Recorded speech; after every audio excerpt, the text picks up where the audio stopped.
Bon, Pascal Bironneau, pourquoi avez-vous créé une association qui souhaite la réouverture aux voyageurs de la ligne Thouars-Niort via Parthenay?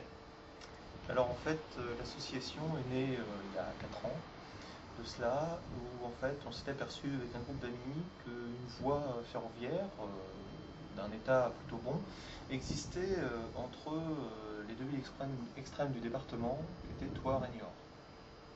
Et donc, de fil en aiguille, on s'est aperçu aussi que le service de transport qui était en place au niveau du Conseil général, qui est un réseau de transport par car, ne permettait pas une correspondance des horaires avec les liaisons régionales et nationales que pouvaient être faites par la SNCF et le réseau TER. Donc nous nous sommes dit, si nous voulons redonner au territoire départemental une certaine dynamique, la voie Thouars-Parthenay-Niort pouvait être de celle-là et offrir ainsi aux citoyens et aux entreprises de ce département les moyens d'un transport durable. Et quels sont les avantages d'un autorail par rapport aux cars qui existent actuellement? Toute l'optique, en fait, c'est d'avoir des correspondances au niveau horaire et surtout d'élargir le champ de déplacement qui peut être fait entre les points, entre des villes, en fait, et non pas s'arrêter aux simples villes du département.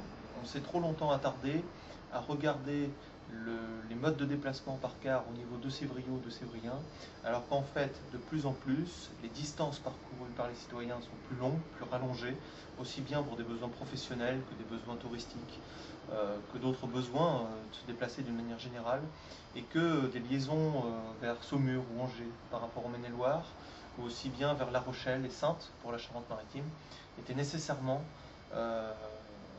fortes pour le territoire départemental. Alors, et pour ceux qui habitent. On sait que les cars sont moins confortables que les trains. Est-ce que les autorails seraient plus rapides que les cars? Alors toute l'optique, en fait, c'est pas forcément d'être plus rapide, je vais plutôt détourner la question, d'être plus rapide par rapport à la voiture, déjà d'un premier point, c'est surtout d'être, disons, avec un niveau de confort plus performant, une sécurité aussi des personnes qui se situent à l'intérieur des trains, et puis de répondre aussi aux exigences environnementales qui sont aujourd'hui indéniables vis-à-vis du climat. Ensuite, par rapport aux cars, c'est vrai que si on prend des horaires des années 1970, l'autorail qui était en circulation mettait, dans le meilleur des cas, 1h20 pour faire les liaisons entre Thouars et Niort, alors qu'aujourd'hui, si on regarde le parcours le plus long qui peut être fait en fait par le car mis en place, il peut aller jusqu'à 2h10. Donc c'est vrai qu'aujourd'hui, on peut être en mesure de répondre d'une manière plus rapide aux besoins des populations, j'ai envie de dire, qui habitent le département des Deux-Sèvres, mais aussi d'avoir des liaisons en correspondance avec les villes limitrophes du département.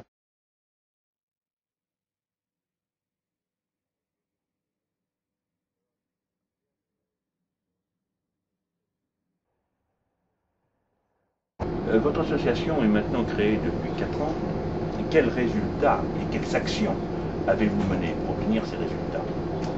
Alors c'est vrai qu'on a été créé en juin 2005, nous étions 4, nous avons décidé donc de prendre le pari de rouvrir la ligne Thouars-Parthenay-Niort aux voyageurs et puis aussi d'assurer son développement fret. Alors on est parti à 4, aujourd'hui on est 100 et donc à 100 c'est vrai qu'on a une force de frappe plus intéressante, d'autant plus qu'on a des collectivités locales qui ont adhéré, des citoyens, des associations et donc ça a permis de mettre en exergue un petit peu tout le monde et puis de porter la chose commune, ce combat-là. Alors, dans un premier temps, on a décidé de créer une pétition qui a été signée par 1600 signataires. Et cette pétition, donc, à la fin de l'année 2006, a été renvoyée donc, à la région Poitou-Charentes, au préfet de région Poitou-Charentes et puis également au président du Conseil général des Deux-Sèvres. Qu'est-ce qui est sorti de cette pétition? Avez-vous obtenu de la part des pouvoirs publics des résultats concrets? Eh bien, très concrètement, nous étions en fait en phase d'élaboration du contrat de projet État-région 2007-2013. Et donc, nous nous sommes dit il fallait absolument réussir à inscrire dans le contrat de projet État-région 2007-2013 l'étude de réouverture de la ligne Thouars-Parthenay-Niort. C'est ce que nous avons obtenu lors de la signature du contrat le 17 mars 2007. Il y a donc une étude en cours actuellement. Tout à fait. Donc après 20 mois, après la signature de ce contrat de projet État-région 2007-2013, en décembre 2008, les collectivités locales, que sont la région Poitou-Charentes, le Conseil général des Deux-Sèvres, et puis les partenaires ferroviaires, ont décidé de lancer l'étude en question pour connaître si une potentialité existe en termes de voyageurs et aussi en termes de fret sur la ligne Thouars-Parthenay-Niort. quand cette étude doit-elle être rendue publique?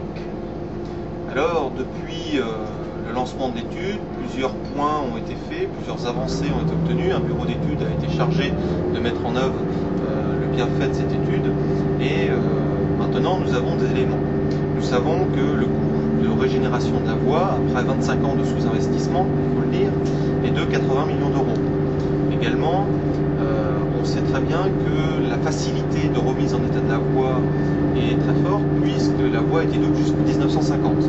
Donc nous avons des rayons de courbure qui sont suffisamment larges. En revanche, ce qu'on regrette, c'est que l'étude en question s'est concentrée à ne prendre comme donnée que une analyse de Sévrieux, de Sévrienne, et n'a pas tenu compte des territoires adjacents, que sont le Saône-le-Roi, que sont plus largement le Maine-et-Loire, et puis au sud de la ligne, c'est-à-dire à Niort, de prendre éventuellement la façade atlantique et Saintes également, qui sont des potentiels de développement très conséquents. Également, on regrette qu'il n'y ait pas eu plus d'attention, j'ai envie de dire, vis-à-vis d'un bilan carbone, puisqu'il n'y en a pas au sein de l'étude. Ça, c'est les regrets qu'on peut avoir. Alors, cette étude aujourd'hui, est-ce qu'elle va être rendue publique précisément dans les jours, dans les mois qui viennent, ou est-ce qu'on va attendre d'être à l'année prochaine pour en savoir plus? Ça, je ne peux pas encore le préfigurer. Ce qu'on souhaite, c'est vraiment qu'aujourd'hui, on prenne la mesure de la décision politique qui va être prise. C'est-à-dire que je crois qu'on ne peut pas refuser de ne pas réouvrir cette ligne tellement elle est en lien avec les autres territoires que sont le Maine-et-Loire et puis la Charente-Maritime, et elle traverse du nord au sud le département des Deux-Sèvres. C'est quand même une ligne qui a son importance pour la vitalité de nos territoires, de nous greffer aux réseaux régionaux et nationaux qui sont déjà en service à partir de Thouars vers Saumur et Angers, ou bien Saint-Pierre-des-Corps, et au sud à partir de Niort vers La Rochelle et Saintes. Je crois que c'est très important, et nous avons aussi un défi à relever, c'est-à-dire le péril climatique, qui est l'enjeu de ce siècle, auquel nous devons répondre par rapport aux attentes des citoyens, par rapport aux attentes des entreprises et par rapport surtout au développement de nos territoires. Merci, Pascal.